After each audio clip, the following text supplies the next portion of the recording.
nossa moderadora, que é a Fabiana Pires.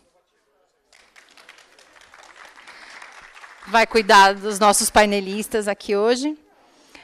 Cida Garcia, da Algar Telecom. Daniel Ibre, da Acelera Partners. E o Vanderlei Correia Júnior, da Bunge. A Fabiana é repórter da revista Pequenas Empresas, Grandes Negócios, vai ajudar a gente aqui a levantar essa discussão. Obrigada. Olá, boa noite. Já faz algum tempo que as grandes empresas perceberam que muitas das características dos empreendedores são muito valiosas para o mundo corporativo, né? Proatividade, confiança, atitude de dono, otimismo, são características muito valiosas para qualquer empregado que vai desenvolver um projeto dentro de uma empresa ou uma tarefa mesmo. Então, acho que seria bacana começar, acho que cada um aqui vai contar um pouco sobre a sua experiência com o intraempreendedorismo dentro de algumas grandes empresas. Acho que seria legal vocês começarem falando. Bom, boa noite, pessoal. Eu trabalho no Grupo Algar, na Algar Telecom. O Grupo Algar é um grupo reconhecidamente empreendedor, porque já tivemos muitas iniciativas que foram as primeiras no Brasil, né? O primeiro celular a gente lançou, e algumas outras coisas aí. Eu estou na Algar há bastante tempo, não vou dizer quanto tempo, porque eu sei que tem muita gente que faz conta e é um saco, né? Porque descobre a idade da gente. Já trabalhei com inovação, com sustentabilidade, com a área financeira e agora na diretoria de talentos humanos. Na Algar nós chamamos talentos humanos, não chamamos recursos humanos. E buscamos investir bastante nas características do empreendedor. Nós sabemos que as empresas precisam de pessoas que tenham ideias e tenham coragem de levá-las à frente. E eu vou mostrar um pouquinho aí na apresentação algumas dessas iniciativas. Pode ser? Então, vamos lá, que a Fabiana deixou eu apresentar primeiro. Vocês concordam, né, meninos? Primeiras damas. Tá certo. Algar Telecom. Quem é Algar Telecom, né? Nós somos uma empresa mineira. O Grupo Algar tem mais de 80 anos.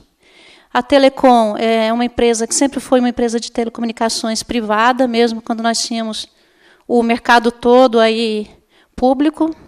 São 3.500 associados, nós chamamos nossos colaboradores de associados, mais de 1.300.000 clientes, uma receita de 2,9 bi. Né?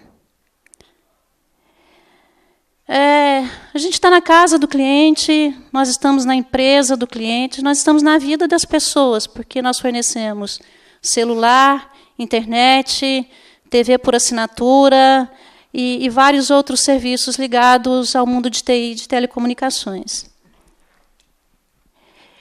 E nós sempre primamos pela inovação, pelo empreendedorismo. E Grupo Algar, há muito tempo, nós estabelecemos um jeito de ser, um modelo de gestão mais participativo, justamente para incentivar que as pessoas tenham coragem de mostrar suas ideias, de falar sobre elas, de brigar por elas, e de ajudar o grupo a construir as inovações, os negócios, o atendimento aos nossos clientes. Como é que a gente faz isso? Primeiro, nós colocamos nos nossos valores questões que são difíceis de cuidar quando a gente fala em empresa, porque nós falamos de um conjunto, por exemplo, de 3.500 pessoas que pensam, às vezes, de maneira diferente, executivos que pensam de maneira diferente, né? E nós começamos com o valor que o cliente é a nossa razão de existir. E isso não tem nada do chavão, de o cliente é o rei, ou alguma coisa assim. O negócio é assim, o cliente paga o nosso salário, ele paga os nossos investimentos, e se ele quiser ir para o concorrente, ele vai, e a gente deixa de existir. Então, o cliente em primeiro lugar. Valorização das pessoas, a valorização dos nossos talentos, e principalmente das contribuições que eles podem dar com o talento que eles têm. Integridade. Nós nem precisaríamos falar de integridade, vamos dizer assim, mas ainda é preciso ressaltar isso como um valor num país como o Brasil, em que a gente tem de brigar tanto por princípios, né? Então, a gente tem que destacar. Sustentabilidade. Temos várias ações nesse sentido. O que nós entendemos como empreendedorismo? É a capacidade de criar algo novo, de ter coragem para se expor, para correr riscos, para correr o risco até de ser chamado de idiota de vez em quando, ter o coração na mão pensando que um projeto pode não dar certo depois que você se comprometeu com um determinado resultado, né? Até nós colocamos aí, né? Você tem de estar disposto a assumir riscos financeiros, psíquicos e os riscos sociais, né? Porque, além de todo o peso que tem, às vezes, um projeto que não dá certo, a gente ainda tem o bullying dos colegas, né? O cara fala assim, eu sabia que não ia dar certo, que aquela ideia maluca que você teve, como é que o negócio desse poderia dar certo? E o empreendedorismo também ele requer que você seja reconhecido e que você seja recompensado por aquilo que você construiu, né? Não adianta eu desenvolver projetos grandiosos e chegar no final das contas eu ter só um muito obrigado, ou às vezes nem isso. O empreendedor ele precisa da recompensa, seja ela econômica, seja ela pessoal, um tipo de reconhecimento. Eu vou deixar ele aqui, viu, gente? Como que a gente faz isso dentro da Algar Telecom? Para ajudar as pessoas a inovarem, e como que nós valorizamos as pessoas nesse sentido. O primeiro ponto ele está na gestão de pessoas, né? A gente colocou aqui talentos humanos, mas uma captação correta do talento, um talento que tenha compatibilidade com os nossos valores, que tenha coragem, que tenha ousadia, que seja capaz de fazer aquilo que a gente espera dele. Um plano de formação, investimos bastante em formação.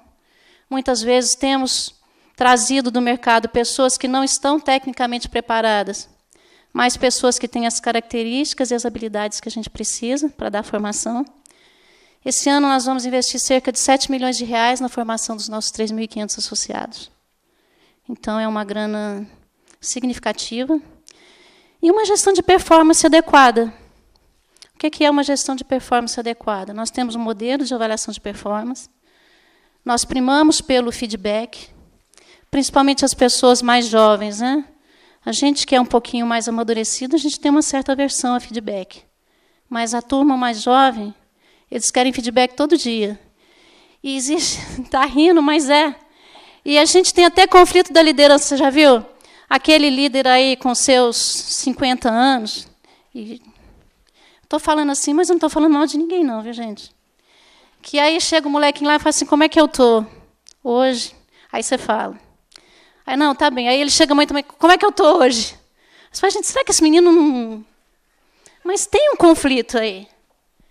Aí a gente precisa saber como que você vai fazer, qual que é o método que você vai usar, que tipo de conversa você vai ter todo dia.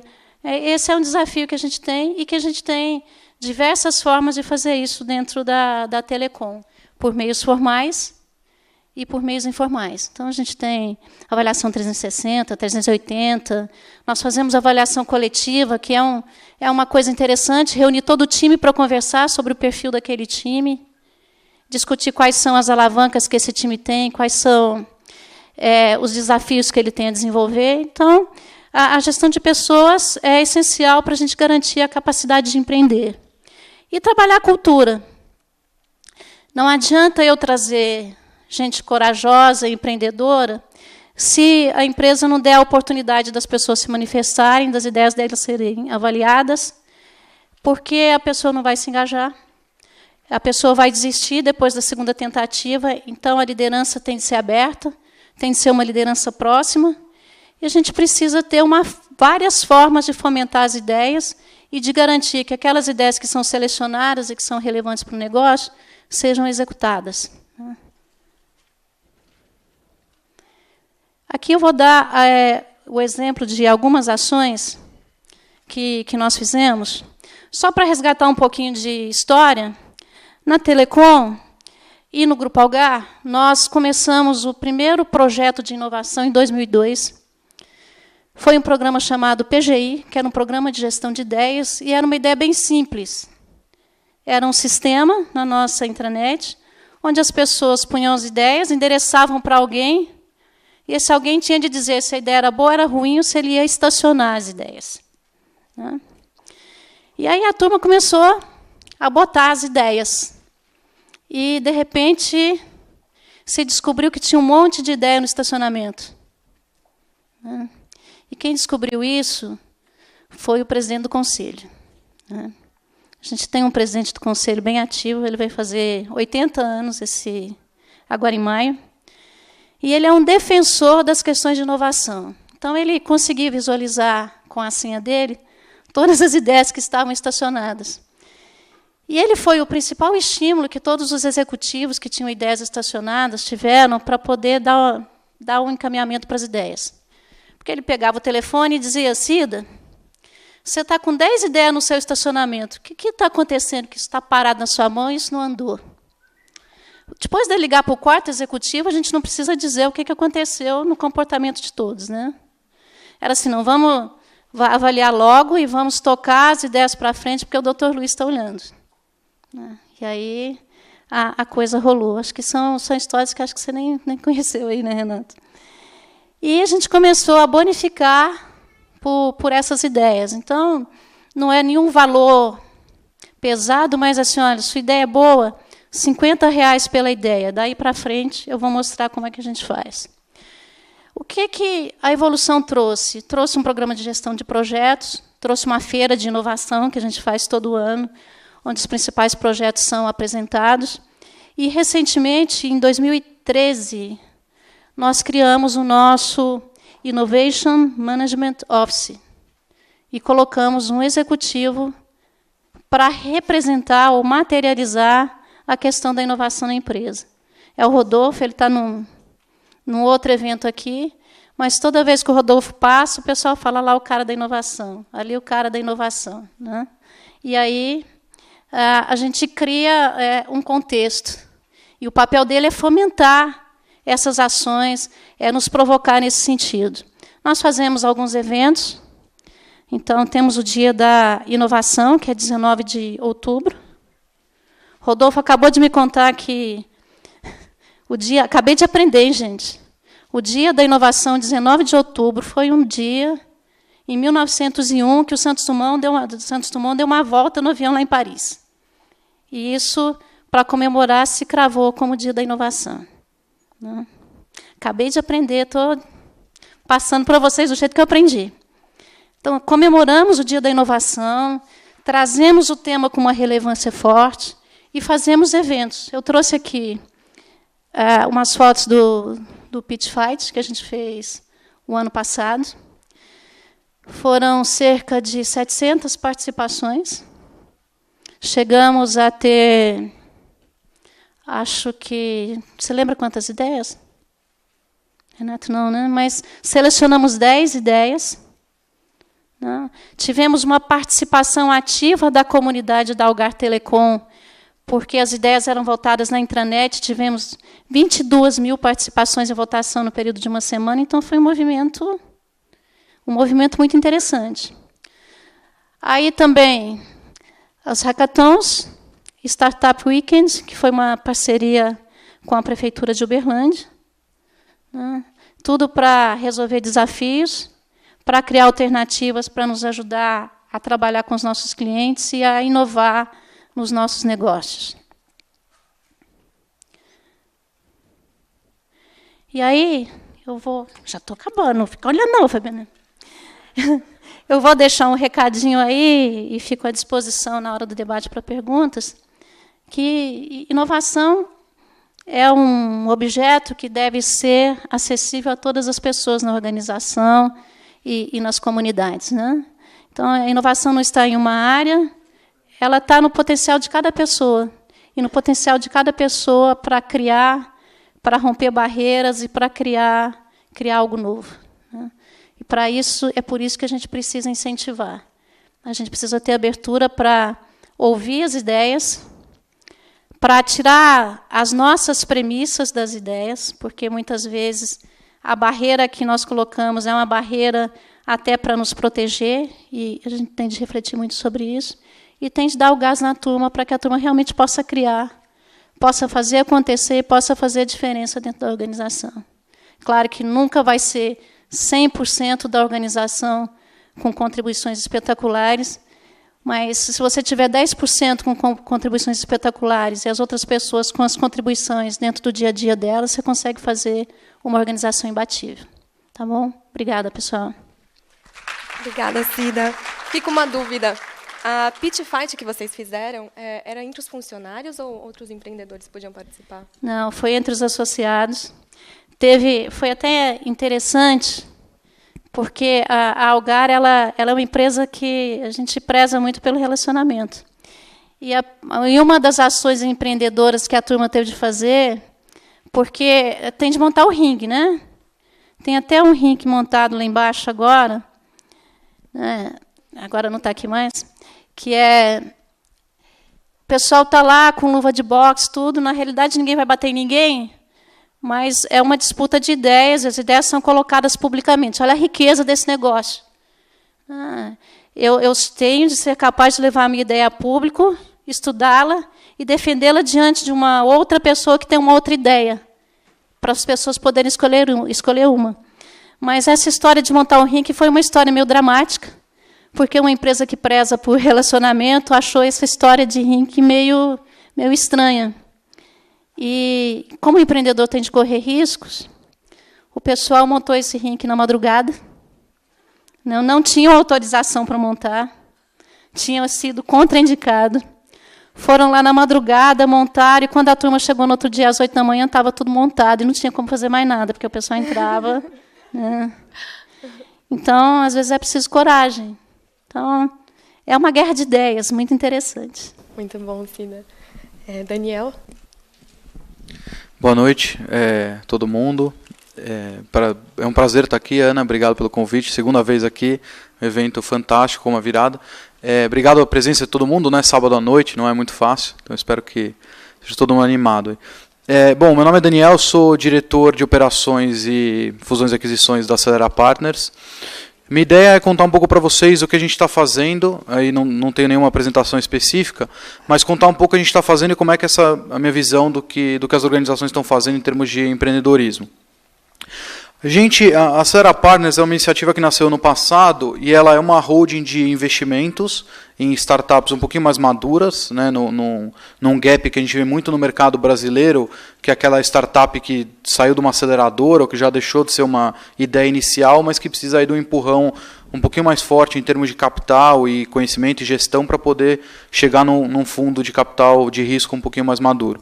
Além disso, a gente é suportado por um fundo de investimentos, né, registrado na CVM e tudo, e os principais acionistas do fundo são a Microsoft, a Qualcomm, que é uma das maiores empresas de chips do mundo, a Agência de Desenvolvimento do Estado do Rio de Janeiro, um grupo Espírito Santo Ventures de Portugal e mais alguns outros investidores. Então, a gente tem entre os nossos maiores acionistas a Microsoft e a Qualcomm, que são duas das maiores empresas de tecnologia do mundo.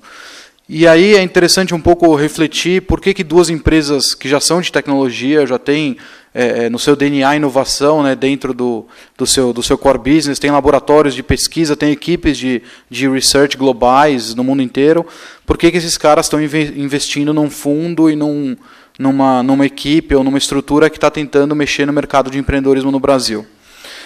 São dois motivos. O primeiro deles, obviamente, é que se enxerga hoje o Brasil como uma grande oportunidade e um grande crescimento. Acho que a magnitude desse evento é um aspecto que mostra isso. A grande magnitude do potencial que o Brasil tem para o empreendedorismo. Mas, mais do que isso, eu acho que a importância que a inovação e que o próprio empreendedorismo e a criação de soluções tem dentro dessas grandes empresas, né? Então, todo mundo aqui que está empreendendo, ou que já empreendeu, ou já teve alguma aula de empreendedorismo, sabe que empreendedor é aquele cara que gosta de resolver um problema.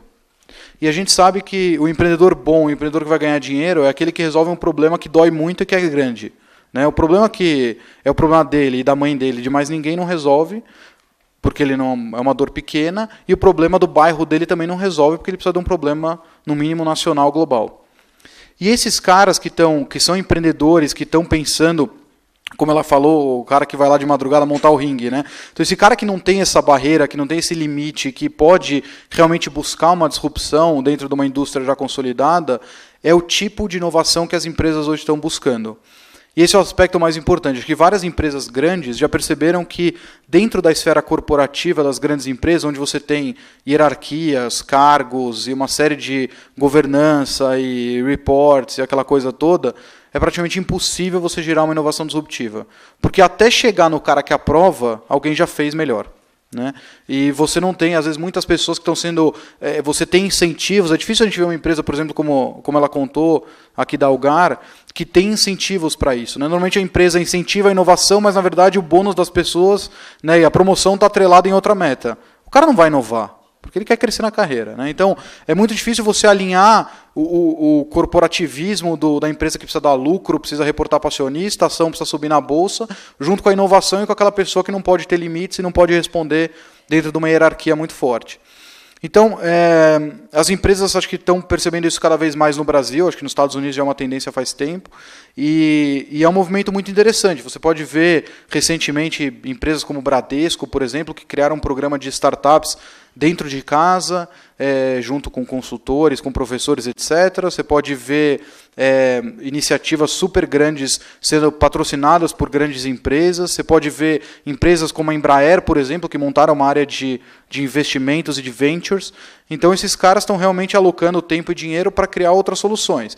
E o que eles fazem? Eles colocam jovens ali que têm vontade de inovar, de resolver um problema, que não tem aquele preconceito, né, no sentido da palavra mesmo, corporativo, de seguir as regras, de seguir os horários, de seguir o budget e aquela coisa toda, e eles conseguem realmente criar uma coisa muitas vezes interessante. E uma parte daquilo vai virar inovação real para dentro da indústria, vai ser adquirida pela indústria, assim por diante. Então, a gente, como empresa, a gente está fazendo justamente isso. Então, é criando um ambiente positivo de empreendedorismo no país, e em alguns lugares fora também, para que essas empresas, esses jovens, realmente possam criar soluções que façam a diferença e possam ser levados para grandes corporações. Então, é muito interessante você ver uma visão como uma Microsoft, por exemplo, que mesmo a área de inovação já virou uma área corporativa. Né? Não que isso seja necessariamente ruim, mas ela está inovando dentro do que os limites da empresa prevêem. E não inovando totalmente desse negócio de você dar uma ideia qualquer e depois a gente vai pescar qual que é a melhor ideia totalmente free. Né? É muito difícil a gente ver isso. Então, quando você está no ambiente de startup, no ambiente de pessoas querendo inovar, no ambiente de tecnologia, é muito mais fácil a gente sair um pouco da caixa. Então, a gente tem visto que isso é uma tendência mundial, é extremamente interessante, vários esforços colaborativos entre países, inclusive. Né? A gente vê até empresas tentando buscar coisas até na universidade, que era o primeiro caminho óbvio, né? Mas que no Brasil, infelizmente, ainda não funcionou, que é como é que você tira a pesquisa e o paper do PhD e do doutor, você transforma isso num produto que ajuda a sociedade. Né? Isso no Brasil, infelizmente, ainda está engatinhando, mas em outros lugares, como os Estados Unidos e Israel, já acontece. Então, as empresas grandes como fonte de influência na economia têm um papel muito importante nesse sentido, né? De até buscar coisas na academia, etc., e conseguir motivar os grandes empreendedores. Só para terminar minha apresentação, eu queria deixar mais tempo para perguntas, se alguém tiver. Eu acho que é muito... eu gostaria muito de quem está aqui, que trabalha em empresas grandes, realmente se conscientizasse dessa importância do empreendedorismo. Né? Hoje, no Brasil, o maior problema do empreendedor não é ter uma ideia boa. A gente tem milhões de ideias boas no Brasil. O maior problema ainda não só no Brasil, como no mundo, a execução.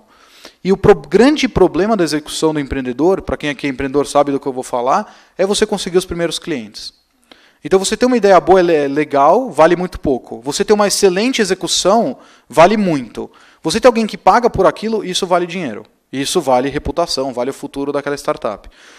E os grandes clientes hoje no Brasil estão dentro das empresas. As grandes soluções no Brasil, o Brasil está se tornando um mercado B2B por DNA. E a gente precisa de apoio dessas empresas que se abram para essas inovações e que estejam dispostas a ouvir esses pitches, ouvir essas novas oportunidades e até, eventualmente, se transformar em pequenos, que sejam clientes dessas startups que consigam incentivar o desenvolvimento de outras iniciativas. Acho que esse é um papel fundamental também, às vezes até mais fácil do que você montar, por exemplo, tudo isso que a Algar montou, de ter uma área interna, etc. Tá? Então, espero que isso renda frutos. Vou passar para o meu colega aqui e vou ficar à disposição para perguntas. Tá bom? Obrigado. Obrigada, Daniel. Levantou uns pontos ótimos. A gente volta neles daqui a pouquinho. Então, fala da experiência da Bunge na questão da inovação e do empreendedorismo, né? Então, a Bunge, ela é uma empresa líder no mercado de alimentos e agronegócio, né? Ela está no Brasil já desde 1905, então esse ano nós completamos 110 anos de Brasil, né? O faturamento da Bunge em 2013 foi cerca de 38 bilhões de reais. É uma empresa com 20 mil funcionários no país, em mais de 150 instalações, e quando eu estou falando de instalações aqui, eu estou falando de plantas, silos, usinas, moinhos de trigo, portos, elevadores, né, de transbordo, de carga, né, pessoas em todas espalhadas por 17 estados brasileiros. A Bunge hoje ela é líder na comercialização de soja e trigo, ela é líder em vários produtos de consumo, mas ela, eu acho que é pouco conhecida. Quem de fato aqui conhece a Bunge? Levanta o braço. Nesse setor aqui é meio há um viés, né? É um bias aqui. É um bias aqui. Na verdade, a Bunge ela é pouco conhecida. Aqui eu fico ótimo, eu fico super feliz. Porque geralmente quando o pessoal fala Bunge, que Bunge? Quem está no agronegócio conhece mais, né? Quando está no varejo, né, as pessoas não conhecem a Bunge, elas conhecem as marcas que a Bunge tem, né? Salada, Delícia, Andorinha, Et, Salsorete. Então, são as marcas efetivamente que são conhecidas do que a empresa em si, né? Mas ela tem aí uma presença em 46 milhões de famílias, efetivamente, né, de acordo com pesquisas feitas. A questão da Bunge, então, que eu coloco eu disse que ela fez 110 anos, ou está fazendo 110 anos de Brasil, mas, na verdade, daqui a 3 anos, ela completa 200 anos de vida. Aí a minha pergunta é, como é que uma empresa sobrevive 200 anos? Vocês já pensaram o que aconteceu de 1818 para cá? Pelo menos 2 guerras mundiais, né? Quantas crises econômicas? Uma empresa só vive 200 anos se reinventando. Então, existe, sim, inovação e empreendedorismo dentro das organizações. Eu acho que isso eu quero deixar bem claro, né? Se não existisse, uma empresa não sobreviveria. Agora, essa sobrevivência se dá exatamente porque se busca a inovação e esse empreendedorismo. Como fazer isso? A gente pode ver inovação, N livros, né, com diferentes teorias, diferentes autores, cada um colocando. A premissa que a gente adota é que não existe um modelo único, né, para promover inovação, para promover empreendedorismo. O que você tem são práticas que podem facilitar isso, né? Você pode ter um ambiente de negócio, né, em que você efetivamente estimula o trabalho em equipe, estimula que o conhecimento saia de um departamento e vá até outro departamento, né? Que as pessoas estejam abertas a receber aquele conhecimento. Efetivamente, isso é importante, né? É importante você também ter uma cultura, né, que estimule isso, né? Que estimule o empreendedorismo, que estimule você arriscar, né, e não entender o erro, né, ou não punir o erro. Entender que o erro faz parte do jogo. Eu acho que isso é uma cultura importante. E dentro da Bunge, esses 2 valores especificamente, trabalho em equipe e empreendedorismo, são questões que são bem trabalhadas, né? São bem trabalhadas mesmo. Eu até trouxe aqui um exemplo, deixa eu ver se funciona. A gente tem várias formas de estimular. Eu vou seguir aqui. Tem várias questões que são importantes, né? Além de práticas, a gente precisa ter também processos, sistemas e estruturas que dão conta dessa questão da inovação. Na empresa, na Bunge, a gente tem a famosa área de P&D, né, que faz lá toda a parte de desenvolvimento de produtos. A gente tem uma área que cuida, que a gente chama de inovação global, que, na verdade, ela pega todas as operating companies, né, porque a gente tem a Bunge Brasil, a gente tem Bunge Argentina, Bunge Estados Unidos, Bunge Ásia, Bunge Europa, e você tem uma Bunge Global Innovation, que olha todas essas operating companies e fica olhando tecnologias de longo prazo, né? O que pode ser prospectado e desenvolvido, né?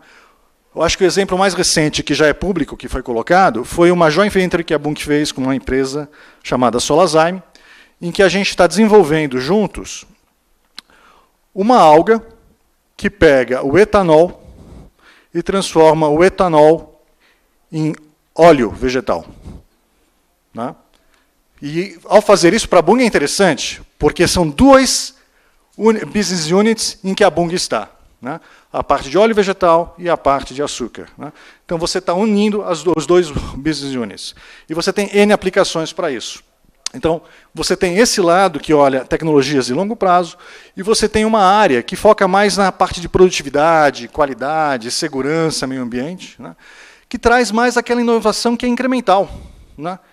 Mas que para empresas de baixa e média tecnologia, como é uma empresa de agribusiness, como é uma trading company, né, é extremamente relevante. Né? A maior parte das empresas, grandes empresas, né, a gente quando fala de inovação, a gente só fala de Apple, Microsoft, essas coisas. A maior parte das empresas são de baixa e média tecnologia. E o papel que elas desempenham na economia é preponderante, efetivamente. Né? E a maior parte das inovações dessas empresas são inovações incrementais. Né? São inovações de baixo custo. Essas áreas, elas capitaneam a inovação, mas elas não são donas da inovação. A inovação ela acontece em toda a organização. Né? E, para isso, você coloca ferramentas que estimulem, efetivamente, a participação e a colaboração de todos os funcionários da organização. Né? E aqui na Bunge, especificamente, eu acho que o nome acaba não sendo muito criativo, né? Todo mundo está chamando de nova, inovativa, outra coisa. Na Bunge a gente chamou de nova. Né? E esse programa é o que faz essa questão de alavancar, né? De estar trazendo aí estímulo à inovação. Ele trabalhou com duas fases principais, uma chamada de usina de ideias, né? Que foi uma fase de como é que a gente estimula os funcionários a gerarem ideias. Né? E tem uma série de ferramentas, tem o Banco de Ideias, o Innovation Day, o Desafio Inova, muito similar com o que o Algar faz. Né? São ferramentas específicas que vai estar buscando essa geração de ideias, trabalhando nos diferentes níveis hierárquicos e departamentais da empresa.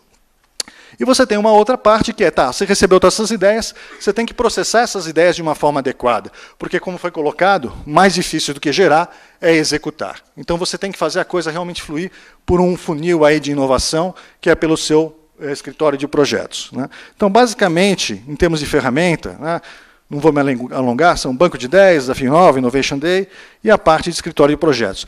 Tudo isso você vai fazendo e estimulando para fazer com que os funcionários efetivamente participem da organização.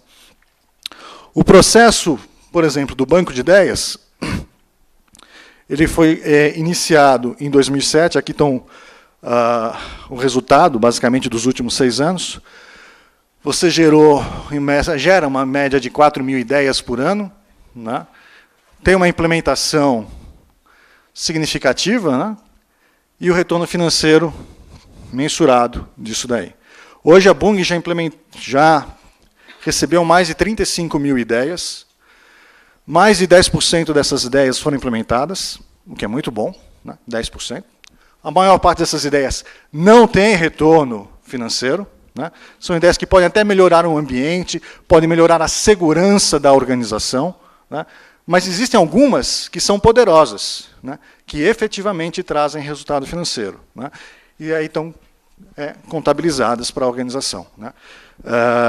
O que eu queria mostrar aqui é uma das ideias que veio, né, pelo Banco de Ideias. Né? É só para mostrar uma das ideias que veio pelo Banco de Ideias, que acaba resumindo essa questão. Isso aí, pode colocar, por favor. Isso veio pelo Banco de Ideias.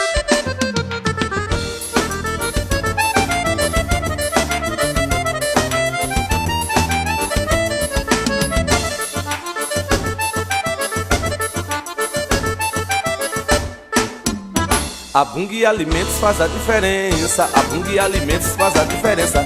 Diferente quando inova e quando implementa, a Bunge Alimentos faz a diferença. A Bunge Alimentos faz a diferença, a Bunge Alimentos faz a diferença. Diferente quando inova e quando implementa, a Bunge Alimentos faz a diferença. Integridade e honestidade direcionam as nossas ações. Abertura e confiança, trabalho em equipe, empreendedorismo, cidadania são os seus valores. Sua missão é melhorar a vida, aprimorando a cadeia global de de agronegócio e alimentos. Sua visão é ser a melhor empresa de agronegócio e alimentos do mundo, com seus valores, suas diretrizes. Para o sucesso este é o rumo, satisfazendo sempre o cliente e preservando o meio ambiente com qualidade, total segurança. Quem acredita, o sonho sempre alcança. A Bung... Aí é mais do mesmo, né? Mas o que foi isso? Como é que surgiu essa ideia no Banco de Ideias, né? Eu acho que é essa coisa, como é que a gente faz para estimular a organização? Com todo esse inova, né, gerando, aí, pedindo, participe, gere ideias, né, campanhas, incentivos, existem recompensas financeiras também. Uma funcionária nossa, de Suape, né, lá em Pernambuco, falou assim, olha, a gente tem que trabalhar os valores da Bung e a visão com os nossos operadores de máquina. Mas esse negócio de colocar os valores na parede, de ficar trazendo para o workshop, falar, não é uma coisa legal. Aí ela conhecia um funcionário dela, que era músico, funcionário da Bung, músico, né? O nome dele é Daniel Barros. Aí ela falou, Daniel, vamos fazer o seguinte, faz uma música aí para a gente falar dos valores da Bung, da missão da Bung, da visão da Bung. E aí ele produziu essa pérola, né? Mandou para a gente, né? É claro que isso virou hino da inovação, né? Para onde quer que a gente vá, dentro da organização e fora dela, né? E o Daniel, a gente falou, Daniel, você registra essa música, por favor, que a gente vai te dar os direitos autorais dela, né? Efetivamente. E a gente chamou o Daniel para a festa de final de ano, para cantar para a gente no final do ano, né? Para celebrar na entrega do Prêmio Inovação da organização, né? Então, acho assim, o empreendedorismo existe, né? A inovação existe. O que você precisa ter são práticas e uma cultura que continue estimulando isso continuamente. Eu acho que esse é o segredo da Bung, né? Que há 200 anos, antes mesmo de existir o conceito de inovação, né? Eu acho que o Schumpeter é depois de 1818, a empresa já fazia a inovação sem a gente conhecer o conceito, né? Mas com as práticas e com as atitudes e com os valores efetivamente que ela tem. Esse é o meu recado. Obrigada, Vanderlei. Posso fazer um comentário rápido? Claro. Aproveitar que eu falei pouco. Primeiro eu queria dar os parabéns, porque você não sabe como eu me sinto feliz de ver programas assim dentro das empresas funcionando. Quer dizer, uma coisa que você consegue medir esse funil de ideias que foram executadas, que viraram retorno financeiro, é realmente excepcional, então de parabéns. Eu só queria pegar num ponto que você falou que eu achei interessante, tem uma historinha que eu sempre conto quando eu dou aula de empreendedorismo. Você falou da questão da reinvenção do modelo, né? Reinvenção da empresa por 200 anos, haja história para contar e crise para sobreviver, né? E eu queria só compartilhar uma história com a plateia, que é bem curiosa. Todo mundo aqui sabe o que é, ou pelo menos já ouviu falar, imagino que não tenha visto, transporte de carruagem, né? Carruagem é aquele negócio que ainda tem lá no Central Park em Nova York, que você senta e o tiozinho vai com o cavalo te puxando para passear. E antigamente, muito antes dos carros, dos aviões, etc., tudo era transportado via carroça e via cavalo, porque não tinha outro meio de transporte. Alguém sabe aqui a única empresa de carruagem que ainda existe hoje? Empresa global. Alguém sabe? Qual é? Você sabe? Não sei. Então, imagina o seguinte, o mercado era competitivo, porque todo mundo tinha cavalo e transportava de carruagem. Uma das empresas, sem querer, começou a se especializar em transportar coisas de valor. Então começou a levar ouro e joias, essas coisas, e transportar. E ele começou a criar um sistema de segurança e de rotas alternativas que passou a ser mais confiável, porque o índice de roubo dele de saque era menor. E começou a se especializar nisso. Enquanto todas as empresas estavam enxergando o business como um business de transporte, então o que ele queria fazer? Ele queria tirar uma coisa de um lugar para o outro o mais eficiente possível. Todas as empresas desapareceram, porque não existe mais, o mercado morreu, não existe transporte de carruagem. Essa empresa falou, não, o meu business é levar coisas de valor com segurança de um lugar para o outro. Esse mercado virou o quê? Banco. Banco é a transferência de valores seguros, o mais rápido possível, hoje eletrônico, de um lugar para o outro. E as empresas de carruagens, a carruagem está no logo dela antigo, chama Wells Fargo, é um dos maiores bancos do mundo. Começou com um tiozinho com 2 cavalos e uma carruagem. Então, essa é uma empresa, para mim, o maior caso que se reinventou, né, empresa de carruagem que virou um banco enquanto os outros não existem mais. Então, para mostrar a importância disso. Que legal. Você queria compartilhar essa história, legal, que é curiosa. muito bom. Antes de abrir para as perguntas, eu queria fazer uma pergunta minha aqui. Vocês dois, a Vanderlei e a Cida, falaram sobre projetos que os funcionários colocam ideias, né? Eu queria saber como isso funciona ali. O funcionário dá a ideia e, a partir daí, ele começa a tocar o projeto, isso vai para um superior, e aí decidem o que fazem. Porque eu queria saber, de maneira efetiva, como é que isso vira uma iniciativa dentro da empresa. Bom, na Algar Telecom e no Grupo Algar, nós temos 2 programas. O PGI, que é o Programa de Gestão de Ideias, que é onde tudo começa, que pode virar um PGP, que é um projeto, né? Então, a ideia entra para ser avaliada. Se for uma ideia ok, aí se avalia a complexidade, porque às vezes é uma coisinha simples, não tem uma relevância, mas muda um ambiente, muda um procedimento, e você já faz. E quando ela tem uma certa complexidade, ela vira um projeto. Hoje nós atuamos com protótipos, então ela vira um protótipo. O protótipo é testado. Se for ok, ele entra em execução. Aí acompanhamos os resultados financeiros, todas essas premissas. Os associados que têm a ideia, que desenvolvem o projeto, têm um ganho em cima daqueles ganhos que o projeto tem, inclusive sobre a perenidade dele. E vão também para essa feira de inovação, onde competem pelo melhor projeto do grupo. Então, é o modelo das feiras de ciências, todo mundo lá defendendo, mostrando como é que funciona, como que a ideia apareceu, e aí pode ter uma segunda premiação. Então, funciona nessa sequência. Muito bom. Na Bung, todos os funcionários, né, daquelas 150 locais, podem dar ideia. Então, necessariamente, a ideia dele não vai para que eles façam a implementação. Ela vai para um comitê, né, relacionado ao tema que ele deu a ideia. Esse comitê avalia, e aí, se ele avalia a relevância, o mérito, né, e a viabilidade, né. Olhando esses 3 critérios, eles definem se a ideia deve ir para a execução ou não, né. E, eventualmente, quem executa é um time definido por esse grupo. Às vezes, o funcionário faz parte desse time, mas não necessariamente. Entendi. E só falando um pouco assim sobre o ambiente em que essas ideias aparecem e nascem nas empresas, eu sei que é preciso muitas coisas para você estimular o ambiente intraempreendedor. Uma delas é liberdade, por exemplo, autonomia. Até que ponto essa liberdade pode ser dada para o funcionário? E como você acompanha isso?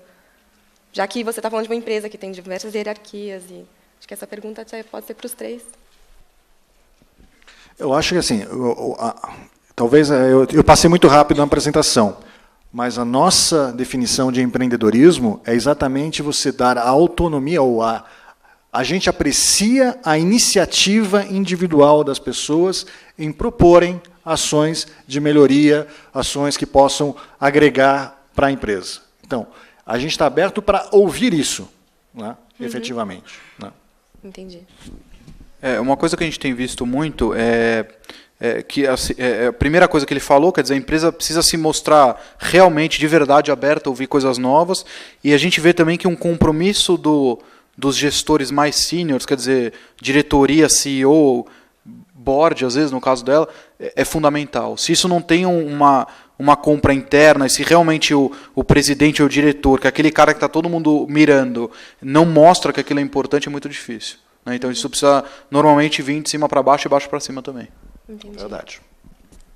Acho que, além das questões do meio ambiente, que são essenciais, principalmente da parte executiva, tem de ter essa abertura, nós fazemos também, acho que desde o ano passado, como um indicador de inovação, parte da receita tem de vir de coisas novas. Então, essa é uma maneira da gente medir o desempenho da inovação dentro da organização. Então, tem um percentualzinho da receita lá, isso aqui tem de vir de coisas inusitadas e novas, e cada presidente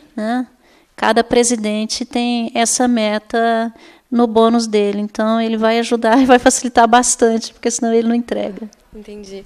E como que vocês lidam com o fracasso, né? Se você vai criar um ambiente propício para a inovação, você tem que estar pronto para um fracasso eventual. O fracasso ensina o empreendedor. Como lidar com isso? A primeira coisa é ter calma, né? Porque vai dar errado. Alguma coisa sempre vai dar errado, e o segredo é como você lida com o erro.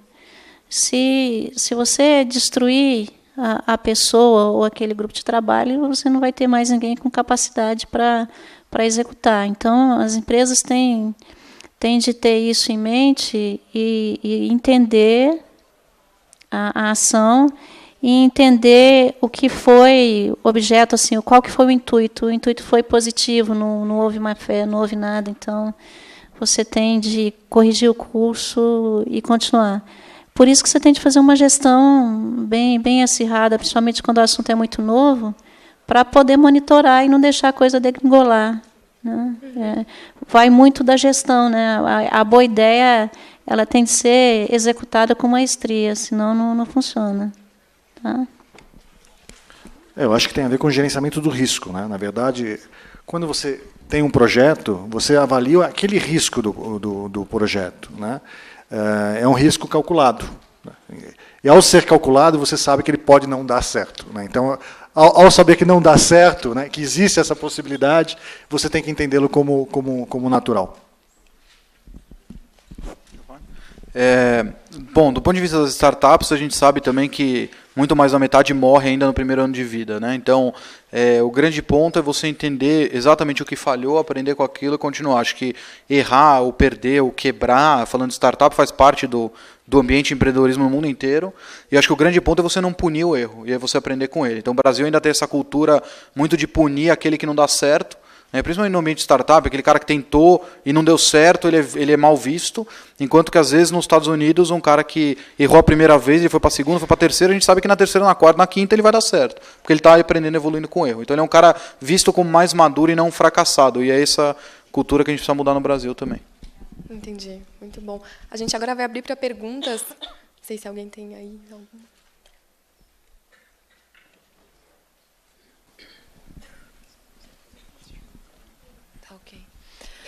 Oi, boa noite. Eu sou Stephanie. Eu tenho 2 perguntas. A primeira eu faço como estudiosa de inovação, de gestão da inovação. A gente vê muito do mesmo, né? Banco de ideias, enfim. Eu queria saber o que vocês fazem de diferente, de inovador na gestão da inovação, além daquilo que vocês já comentaram, e se não fazem nada diferente, o que vocês já viram outras práticas em outras empresas que vocês têm vontade de incluir na gestão da inovação de vocês. E a segunda pergunta eu faço como representante do Supernova, que é uma aceleradora de projetos acadêmicos em biotecnologia e biomedicina, é uma parceria entre Poli e ICB da USP. Eu faço essa pergunta para o Daniel, porque ele comentou, né, sobre as empresas utilizarem a inovação gerada dentro das universidades. O que eu tenho percebido, inclusive aconteceu, uma grande indústria farmacêutica, ela chegou para a gente e falou assim, nós não temos interesse em investir em projetos, em ideias, a gente quer o fármaco pronto, né? Então, esse é o cenário no Brasil. Então, como que a gente pode aproximar a indústria desses projetos, do desenvolvimento que acontece lá fora, né? Tanto que o Supernova é uma aceleradora inspirada e apoiada pelo Spark de Stanford, e lá acontece de uma forma muito mais suave, e aqui é um pouco mais difícil. Então, como que a gente pode se aproximar da indústria? Acho que a primeira... acho que é mais para a Cida e para o Vanderlei. Uma iniciativa que a gente tem, que é bem legal na Telecom, é um trabalho que a gente faz com adolescentes, né?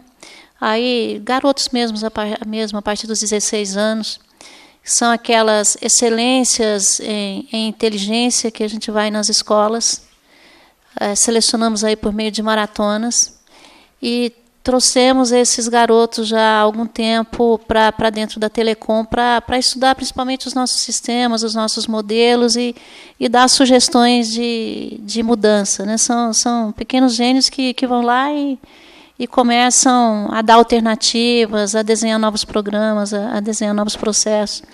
Esse pessoal, já aí, ao longo do tempo em que nós começamos esse trabalho, temos cerca já de 100 milhões de resultado que eles trouxeram.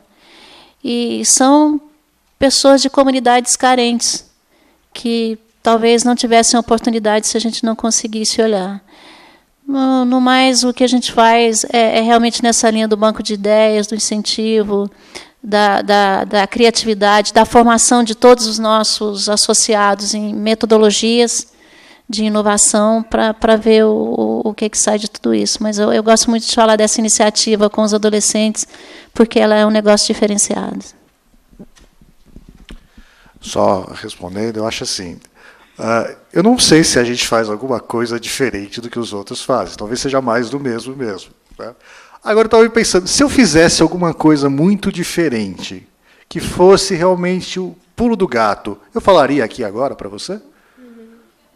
Porque sim. Mas se aquilo que me dá vantagem competitiva é outra questão. Mas é disso que a gente fala de inovação, certo? Quando a gente está falando de inovação, a gente está buscando a vantagem competitiva da organização. Não é? A gente faz isso também. A gente não pode estar querendo ser também de inocente, achar que não. Ou quando a gente quer se diferenciar, e se diferencia pela inovação, a gente o faz para buscar uma vantagem competitiva no mercado. Né?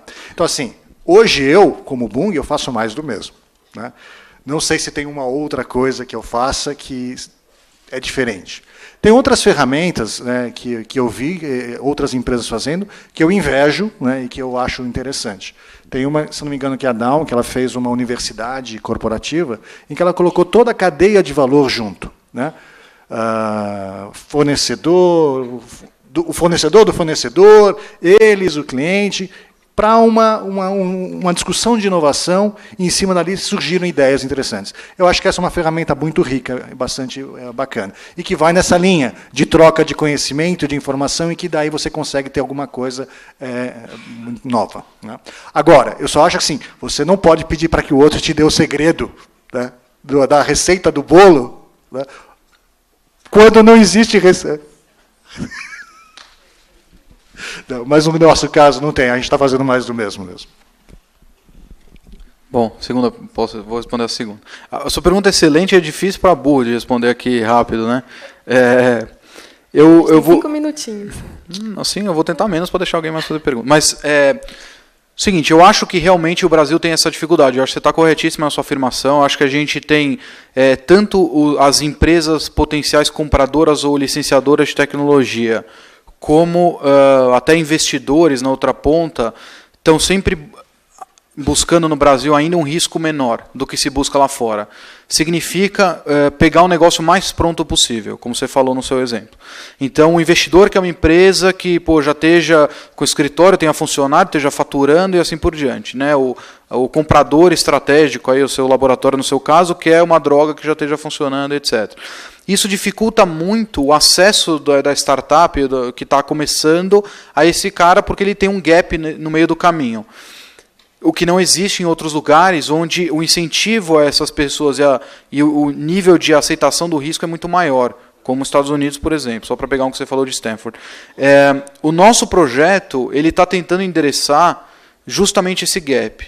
Então, é ajudar a prover as startups ou as aceleradoras com know-how de gestão, acesso a clientes, dinheiro e outros recursos, para fazer com que essas empresas caminhem um pouco mais perto do que seria um produto completo. Mas eu também acho que, em alguma maneira, esses potenciais compradores e investidores também vão ter que andar um pouquinho para trás para poder viabilizar esse ecossistema. Tá? Então, essa é a resposta curta para a sua pergunta, a gente pode conversar mais depois. Bom. A gente tem tempo para mais uma pergunta? Mais uma pergunta? Uma pergunta rapidinha? Senão eu vou responder de novo. Pergunta simples. Ari, primeiro comentário, eu acho que sempre tem que se deixar muito mais tempo para as perguntas. A coisa mais rica que existe é a troca. É eles ouvirem as perguntas e a gente fazer. Eu estou cansado de ir em eventos em que 1h30 de apresentações e 5 minutos. Bom, esse é um comentário. Vamos lá. Eu queria que vocês dessem exemplos concretos.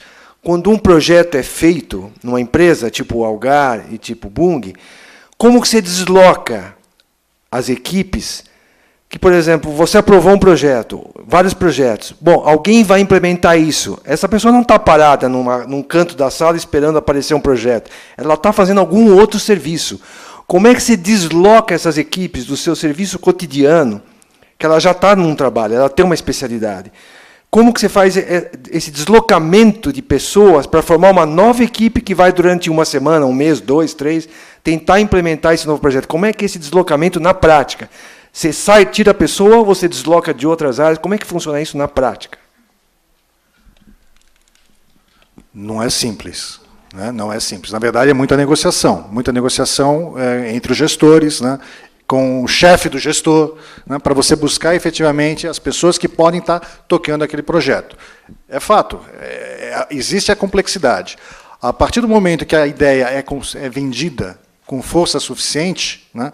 Que é comprada pela diretoria, pela gerência, você consegue efetivamente priorizar aquele projeto. Né? Mas ela não é uma negociação simples. Você tem toda a razão. Né? Eu acho assim, tem ideias que são vendidas que podem ser, vamos fazer, e morrem. Morrem porque, efetivamente, a ideia é boa, mas não conseguiu ser vendida para aquele gerente, para aquele gestor, naquele momento. Ela fica em stand-by. Né? Daqui a pouco a gente pega aquela mesma ideia e vai lá, bate na porta, olha, não está no momento agora? Agora consegue? A gente pode ouvir o segundo não, né? Ou pode ouvir sim, vamos fazer finalmente. Né? Então existe esse movimento de ida e volta, você tem toda a razão. Ele é complexo, ele não é simples. Agora existem outras ideias, que elas são fortes o suficientes para serem vendidas, né, ou compradas imediatamente. E a diretoria fala, não, a gente vai fazer isso agora. Né? Mobiliza o CAPEX para fazer isso agora. Então, existem essas coisas também. Acontece. Bom, pessoal, agora encerrou mesmo. Acho que saíram algumas coisas, umas discussões muito legais, apesar do pouco tempo para a pergunta. Desculpa. Não, rapidinho. O nosso principal ponto é a inovação como parte de desafio de receita, isso é desafio de presidente. Então, a negociação é feita com o deslocamento do talento de uma maneira formal, a gente praticamente nomeia as pessoas, e isso é formalizado. Né? Porque a gente tem dois desafios. Você tem de formalizar a saída dele naquele momento como uma saída temporária, e você tem de garantir a volta dele depois. Porque se eu não garanto depois que ele sai para um projeto, porque você tem um projeto de 1 mês, de 2, de 6 meses, de 1 ano. Se depois disso ele perdeu a oportunidade dele ou a posição dele porque ele se dedicou, você também detona com toda a ideia da inovação e da condução de projetos. Então, nós formalizamos tudo, as pessoas são nomeadas, a organização toda sabe quem são as pessoas que estão dentro daqueles projetos, e a gente trabalha nessa linha, e aí, gerenciando a performance daqueles talentos dentro do programa, e não mais dentro da operação deles. Tá? A gente renegocia o objetivo, tudo, de maneira formal. Bom, pessoal, muito obrigada. Boa noite.